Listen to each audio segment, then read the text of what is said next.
हाँ जी, ज्ञान में हिमाचल से ही चले 94 में। कहाँ से? हिमाचल, धर्मशाला। धर्मशाला। वो वैसे भी ना बड़ा मतलब पीसफुल एरिया है और ऊपर में लामास का है बकलोडगंज ना, तो उधर वैसे ही ऐसी चीजों का खिंचाव रहता है। वैसे फैमिली बैकग्राउंड तो पंजाबी है, बट हिमाचल का टच होने के कारण हम बचपन से ही बहुत पूजा पाठ ऐसी चीज़ों में रहे। कुछ मदर भी वैसे फेथ करते थे ऐसी चीज़ों पे, जैसे जन्म पत्री वगैरह बनवा रखी थी उन्होंने। तो बचपन से जैसे पंडित जी ने बोल रखा था कि इनको शिवलिंग की ही पूजा करनी है, तो उसी से ही ना कोई भी मुसीबत आएगी तो वो टल जाएगी। तो हम बचपन से जैसे इनडायरेक्ट वे में शिव बाबा से जुड़े हुए थे। और बाकी ये था कि पिताजी तो छोटे ही 5 साल के थे तभी शरीर छोड़ गए थे, तो मदर थे, उन्होंने बहुत अच्छी केयर की। इस जन्म में नो डाउट मदर भी बहुत अच्छे मिले, हर तरह के एटिकेट सिखाने में और खूब पूजा पाठ वाले। हमने तो घर में हमेशा शुरू से ऐसा माहौल पाया, सुबह उठते ही जैसे घर में पूजा पाठ का ही वातावरण। बट ये था कि क्वेश्चन तो उठते थे, जैसे रिलेटिव के बच्चे बोलते थे ना कि भगवान हमारे अंदर है। राधा स्वामी थे, उनमें तो बड़ा पक्का होता है मालिक भगवान हमारे अंदर ही है। तो हम कहते थे भगवान आपके अंदर कैसे है, ये तो हो नहीं सकता। लाइट चली जानी, उन्होंने बहुत चिल्लाना, हम अकेले बैठे थे, फिर जाके छेड़ के आना उनको, तुम्हारे अंदर तो भगवान बैठा है, तुम तो देखो डरे जा रहे हो और हमारे अंदर तो है नहीं, तो चुप करके बैठे स्पेशल बोल के आना। तो ऐसे 5th क्लास में थे तब भक्ति का भी ऐसे कड़ा रूप भी देखा है, बहुत सादगी वाली भक्ति। अब तो बहुत मॉडर्न टच आ गया ना, तो जैसे मदर जाते थे इधर हिमाचल में एक जगह अम्ब पड़ती है, तो वहाँ का नियम क्या है कि 12 बजे के बाद का ही स्नान माना जाता है। ऐसे नहीं कि कभी भी कर लो स्नान उस स्थान पे जाके, उसका महत्व होता है, कष्ट रखते हैं। तो 12 बजे से भी पहले उठ के चल पड़ते थे और दूर पहाड़ी पर एक झरना बहता है, पहाड़ी से बहुत बड़ा फॉल गिरता है, उसके नीचे से क्रॉस होना होता है और खूब भीड़ जाती है 12 बजे के बाद ही। रात या दिन? रात के स्नान तो रात का ही मतलब माना जाता है ना, अगला दिन शुरू हो जाता है। तो कुछ उनको था भी, कुछ ऐसा होगा इफेक्ट, कुछ होता होगा तो हर एक को होता है ना कि इतनी सारी मुश्किलें आ रही, किसी ने कुछ कर दिया, कुछ ही आजकल बड़ा ट्रेंड चलता है, और होते तो वैसे अपने ही कर्म है। तो वहां पर मतलब इतने दिन रहना है तो कोई खुशबूदार क्रीम नहीं लगानी, कंघी नहीं करनी, शीशा नहीं देखना, मतलब 4-5 दिन ऐसे ही रहना है और सुबह सुबह वहां जाके फिर वो स्नान करना। तो फिर मदर लेके जाते, तब मैं 5th क्लास में थी, पर करते थे सारे नियम। पर भक्ति में बहुत ही विधि और शुद्धि चलती, ज्ञान में तो बाबा ने बड़ी मौज बना रखी है बच्चों की, बड़े आराम से पलोस पलोस के चला रहे हैं। पर क्वेश्चन उठता था कि भगवान कौन है, क्योंकि हर जगह ही चले जाते थे, मंदिरों में भी चले जाना, साईं बाबा के भी, गायत्री वालों के भी, शब्द तो था भगवान कौन है। तो पर जब पूछते थे तो कहते थे सारे ही हैं, और जब सारे ही हैं सारों को मानने लग गए। ये 5th क्लास की बात ही है, तो एग्जाम खत्म वो वाला तो हो गया तीर्थ पूरा, फिर हमने सारों की मूर्तियां रख ली इकट्ठी करके। तो किसी ने कहा कि एक नाव में पाँव रखो, बड़ा जोर का झटका लगा। उस दिन तो हमने कुछ भी नहीं किया, नहीं तो रोज धूप बत्ती कुछ ना कुछ करते थे, उस दिन कुछ नहीं किया, मन ही नहीं किया। हमने कहा है नहीं है लोगों को मालूम कुछ भी, अंदर से इरिटेट होके नहीं बोलते, अकेले ही बैठे हुए थे रूम में। तो अंदर से ही आवाज आई कि नहीं मैं हूँ, मैं हूँ। पर ये हूँ कहाँ से कल घर में ना एक चित्र लगा होता था भक्त प्रहलाद का, तो प्रहलाद में ध्रुव, तो उनका वो विष्णु जी का उनका साक्षात्कार होते हुए का वो चित्र। तो मैंने कहा जब ध्रुव को मिल सकता है तो मेरे को क्यों नहीं मिल सकता, है ना, ये भी बच्चा है, मैं भी बच्चा ही हूँ, है ना, हमें तो जरूर मिलेगा। बस उस दिन के बाद तो जो प्रेयर करते थे कि भगवान तो आखिरी समय में भी आके अपनी पहचान देना, पर देना जरूर, इतने तो पुण्य नहीं है कि आज ही दे दो भाई। वो तो हमने कोई जैसे टीवी में नहीं देखते थे नाटकों में ऐसे करके बैठ जाते हैं साधना में, उस तरह की साधना तो नहीं है। लेकिन चलो फिर भी कहीं जिंदगी के लास्ट के पैर में आके कहीं पहचान देना। और फिर भक्ति में से भी विश्वास इसलिए उठता जा रहा था क्योंकि हर चीज़ ही उल्ट उल्ट नजर आ रही थी। अब ये जो खुद का जाना भी देखा भक्ति में तीर्थ पे, और कई रिलेटिव का देखते थे महीना महीना, और आके बड़ा ऐसे कहते थे हम तो इतने तीर्थ करके आए, पर घर में आते ही क्लेश, बहुत लड़ाई झगड़ा। तो लगता था कि भगवान ऐसी चीज सीखनी है जिसमें इंसानियत कायम रहे, इंसान का वजूद इंसान होने का कायम रहे। और दूसरा एक मंदिर के प्रति, एक तो होता है ना खबरों में टीवी में सुन लेते हैं, एक है कि खुद अपनी आंखों से देखी हुई चीजें। तो एक है पहाड़ी पर ही काफी दूर मंदिर था वो, कुणाल माता का, और हमारी बड़ी श्रद्धा, जैसे होता है ना पांडव भवन को याद करते हैं तो तुरंत फीलिंग अच्छी आती है, और जो थॉट बाबा ने दे रखे हैं वो पूरे भी होते हैं उस स्थान को याद करने से। उस स्थान की भी ऐसी विशेषता थी कि गए हुए हैं तो कहीं भी खड़े याद कर लो ना, तो मतलब माँ सुन जरूर लेगी। तो उसी स्थान पे ऐसे, एक तो मन तो वैसे ही कई दिनों से हटा हुआ था क्योंकि हम वेजिटेरियन रहे हैं बचपन से, वहाँ बलि चढ़ती थी और वो देखी भी थी, कटता तो नहीं देखा पर पता चल गया।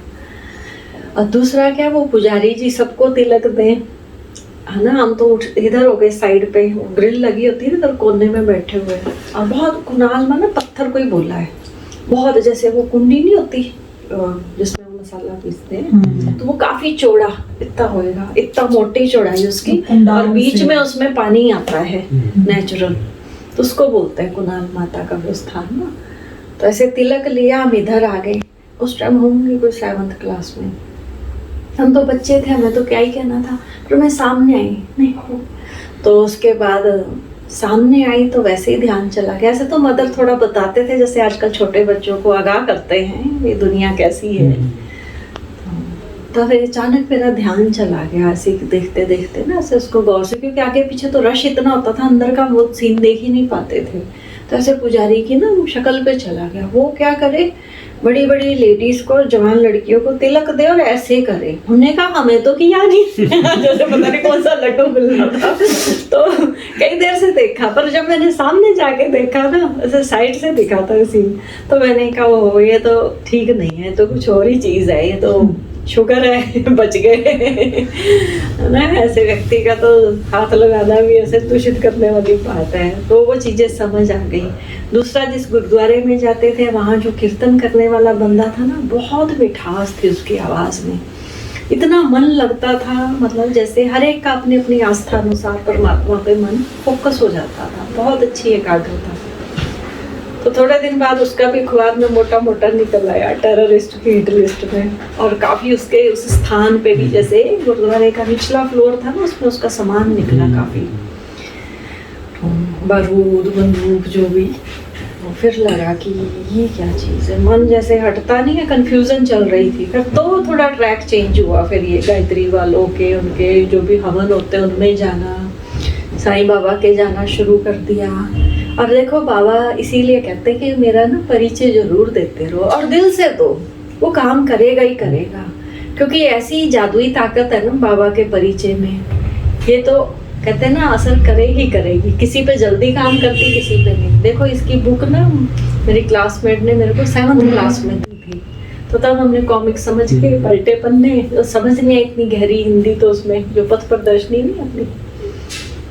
और फिर उसके बाद देखो कब मिला ये ज्ञान, जब 10th क्लास में आ चुके थे, तब उसके बाद वही क्लासमेट ही घर के नज़दीक आई, तो उसके घर वैसे ही होमवर्क पूछने गए, तो वहाँ पर फिर वो ज्ञान का बीज डला। मतलब वो परिवार का, जैसे कहते हैं ना गृहस्थियों से भी सेवा होती है, तो परिवार एक सैंपल बना, मतलब बहुत अच्छा उनके घर का माहौल।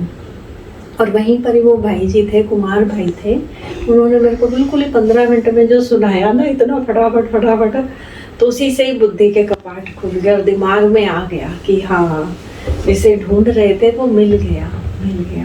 और उसके बाद जो दीदियाँ थी वो तो अपना ट्रीटमेंट करवाने के लिए गई थी बॉम्बे। पहले दिन से ही बाबा ने ना गहरे निश्चय से शुरुआत की। दीदियाँ तो गई हुई थी, तो पीछे एक माता जी थे, कोर्स तो कहा ना हमारा, वो 15 मिनट वाला ही हो गया था, बस समझ आ गई थी। तो बाकी जब गए तो वहाँ एक माता जी मुरली सुना रहे थे, वो वैसे यज्ञ में ही समर्पित है, और उन्होंने पूरा मकान दे रखा है अपना यज्ञ में। बेटी की तो शादी कर दी। अब कहते हैं ना जो दमदार होगा ना वही सेवा करेगा बाबा की, जिसमें दम नहीं ना वो नहीं कर सकता। खोखला ज्ञान सुनाने से नहीं होती सेवा। और माता जी मुरली पढ़ रहे हैं, ऐसे सेंटर पे ही रहते, अलग सेंटर पे रहते थे, लेकिन उन दिनों आए हुए थे वहाँ पे। तो मैं कहूँ ये जो मुरली में क्या चीज़ है, ये समझ नहीं आ रही, मुरली तो नहीं बोलना आ रहा था। तो मैं कहूँ ये कब पूरी होएगी।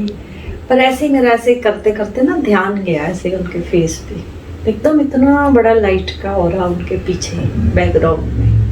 फिर मैंने कहा बाहर से आए, आंखों को कुछ हो गया, थोड़ा मला आंखों को, तो फिर देखा दोबारा, तो फिर वही 2-3 बार देखा। फिर मैंने कहा नहीं, यही है वो जगह जो हम चाहते थे कि इंसान इंसान रहे, इंसान का वजूद कायम रहे। तो मतलब इतना प्योर बन जाता है इंसान। वो भी नहीं, इतनी भी क्लैरिटी बाबा ने दे रखी थी। ये नहीं कि इनके पीछे ये लाइट दिखी तो यही भगवान है, नहीं। तो बनाने वाला कोई और है, लेकिन वो बना जरूर ऐसा देता है। फिर उस दिन से तो पक्का हो गया कि जो है बस यही है। उसके बाद चलते रहे ज्ञान में। बाकी माता जी की तबीयत डाउन होती रही, उनका ना लीवर सिस्टम काफ़ी कमज़ोर था। मम्मी भी चली ना ज्ञान में? हाँ, वो भी साथ ही चले थे ज्ञान में। हालांकि उनको हमारा पसंद नहीं था ज्ञान में चलना। हर एक माँ बाप सोचते हैं अपनी बच्ची की शादी करेंगे, कोई चीज़ें इकट्ठी की होती हैं। फिर एक दिन थोड़ा सा मैंने ऐसे बोला, हक तो रखते हैं ना बच्चे, आजकल के तो तेज होते हैं, तो हमने ऐसे आंख दिखाते हुए बोला, मैंने कहा क्यों, अपनी लड़की मीरा बनेगी, अच्छा नहीं लगेगा? उस दिन के बाद नहीं फिर वो बोले, खैर ज़्यादा बोलते भी नहीं थे उस तरह से। फिर उसके बाद मदर का तो वही है, लीवर कमज़ोर होने की वजह से फिर दिनों दिन कमज़ोर होता गया। खाना पीना भी कम कम होता है, बिल्कुल ही ख़त्म ही हो गया था उनका 1999 में। 98 में जैसे कैसे हम बाबा से मिले थे, बंधन था क्योंकि दादी भी थे। हालांकि हम परिवार वालों से तो बहुत अच्छा ही बिहेव करते थे, लेकिन फिर भी चलना तो पड़ता ही है ना उनके अनुसार। कभी नहीं थी खैर किसी भी चीज़ में, हर तरह की अच्छी केयर हो रही थी, लेकिन यही था कि चलना तो फिर भी उनके हिसाब से ही पड़ेगा। तो हम कैसे भी करके निकले 98 में दिसंबर में। लौकिक में नहीं हम निकले नहीं। ये 5 साल की थी तो फादर ने शरीर छोड़ दिया था, माँ ने अकेले ही पाला इनको। फिर ये 18-19 साल की थी, 19 की, हाँ, 19 पूरा की वर्ष थी, तो मम्मी हाँ। चली गई। फिर दादी ने पाला, फिर दादी के सामने ये 2-4-6 महीने बाद निकल आई घर से। फिर पालमपुर वाले दीदी हैं, उन्होंने निकाल के अपने पास रखा। प्रेम दीदी हैं हमारे, बड़े अच्छे दीदी हैं वो भी। फिर उधर से निकल के, कभी आपका हिमाचल का बने ना तो वो साथ बनाएंगे, बहुत आनंद आएगा आपको। पालमपुर, मंडी, मनाली, ये बहुत अच्छा एरिया है। दीदियाँ टूट गया 1989 में, और फिर मैंने 3-4 महीने मुश्किल से रही। उनका भी बड़ा वंडरफुल एक्सपीरियंस है। ज्ञानी आत्मा थी ना, तो मेरे लिए तो बहुत बड़ी बात थी इस तरह से कोई शरीर छोड़े।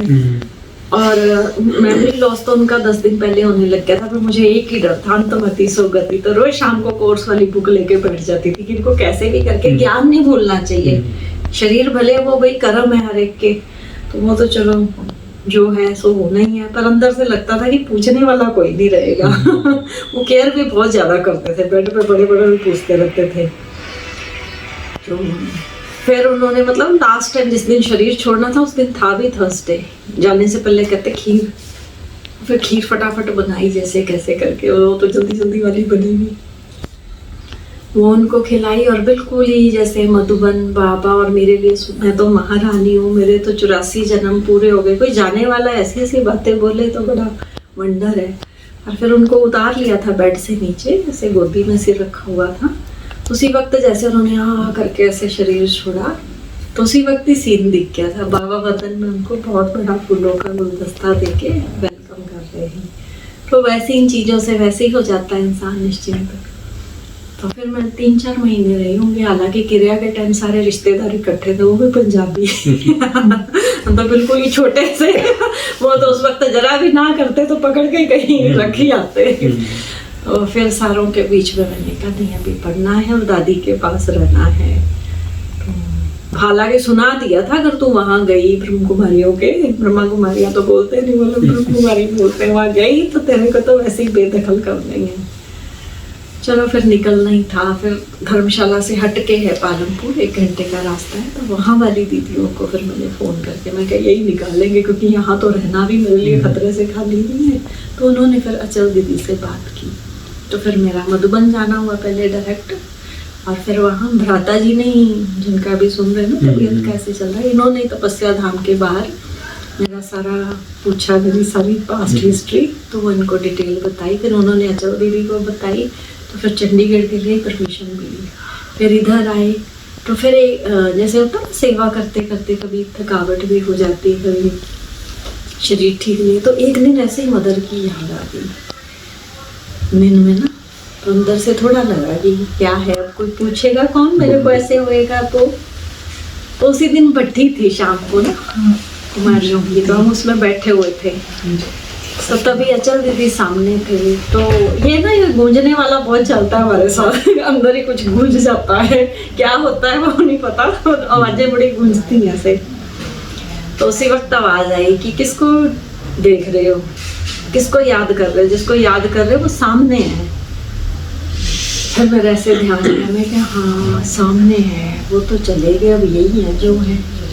तो कुछ वो पूछते भी बहुत है, जैसे बाकी बहनों से तो चलो पूछते ही थे, पर हमें लगता है कि हमें कुछ स्पेशल ही पूछते थे पहले दिन से। वैसे तो बड़ा कम वर्ड उन्होंने यूज किया, उनका ध्यान का पाठ बहुत ज्यादा था, हमें बाबा वाला पाठ भी प्ले हो जाता था।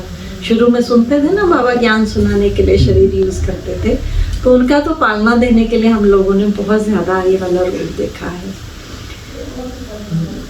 फिर जैसे आवाज आई तो अंदर से निश्चय भी बैठ गया कि हाँ माँ तो फिर यही है, केयर करने वाली। और भोग लगा के एक बार ना किसी जगह शिवरात्रि का प्रोग्राम था, भोग लगा के जैसे ही उठे तो उन्होंने एकदम से ऐसे बोला, आओ बेटी आओ फिर और भी पक्का हो गया, समर्पण भी हाथ उन्होंने ही दिया दादी के हाथ में। तो सब बहनें कहने लगी काश हमारा भी ऐसा भाग्य होता। तुमने कहा ऐसा भाग्य पाने के लिए तो भाई कई हिसाब किताब पूरे करने पड़ते हैं। वैसे दुनिया के हिसाब से बोले तो लगता है कि हाँ माँ बाप नहीं है, पर हमें लगता है नहीं बहुत अच्छा है, नहीं है इट मीन हिसाब किताब पूरे हो चुके हैं। पहले फादर का नहीं था तो उनका पूरा हो गया, फिर मदर का पूरा हो गया। फिर तो वो बहुत अच्छे अच्छे स्वमान लेके जैसे आगे बढ़ाते रहते हैं, बढ़ते बढ़ते फिर इधर इन दीदी के पास आ गए, कविता के पास। इन्होंने भी बहुत अच्छे से, मतलब ऐसे तो बड़ा झिझक वाली पर्सनैलिटी थे हम सिखा के आगे इतना ट्रेंड कर दिया कि वो कहीं जाते हैं तो चलो पीछे से सेवा संभाल लेते हैं, बाकी संभालने वाला तो बाबा ही है वही बैठ के समझवाता है बाकी अच्छा अच्छा करवा रहे हैं।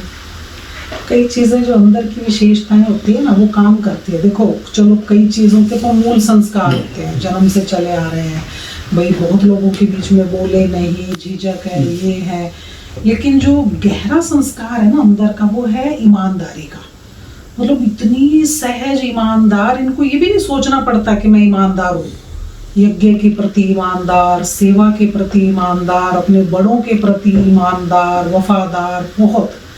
तो इसी कारण से बाबा ने ना भी छोटी 6-7 साल सेंटर पर हुए तो भी सारे अंदर के गहरे राज बातें चीजें सब समझाना शुरू कर दिया, क्योंकि वो विशेषता दिखती है ना भाई हाँ ये आत्मा बहुत विश्वास पात्र है।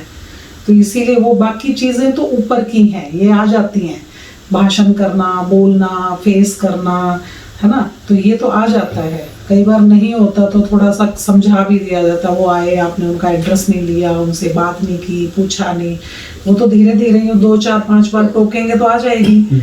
लेकिन जो गहरी अंदर की चीज होती है ना वो इन्फ्यूज नहीं की जा सकती, वो अपने आप ही होती है। तो इसीलिए बहुत बड़ी विशेषता इस आत्मा की। तो बाकी सेवाएं तो फिर देखो सहयोगी चाहिए। अब जैसे मेरे को होता है ना भाई कोई आए हैं बहुत अच्छी आवभगत करे, बहुत अच्छा खिलाएं पिलाएं, और साथ ही ऐसा होगा नहीं मेरे से नहीं बनता, मैंने नहीं खिलाना, तो फिर वो तो मतभेद हो जाएगा, मुश्किल हो जाएगी। इसमें हमेशा सहयोगी रहे, हमेशा। मैं कहूँगी ना क्लास वालों को 4 तरह की टोली खिलानी है जन्माष्टमी पर, ये तो 5 तरह की सोचेगी वो ये आए हैं इनको ये करना है, ये आए हैं इनको डिनर करा के भेजना है, बहनें आई हैं इनको भाषण के बाद सीधा ना चली जाए, लंच कराना है। तो बहुत जल्दी सहयोग, उसमें बहुत ज़्यादा सहयोग।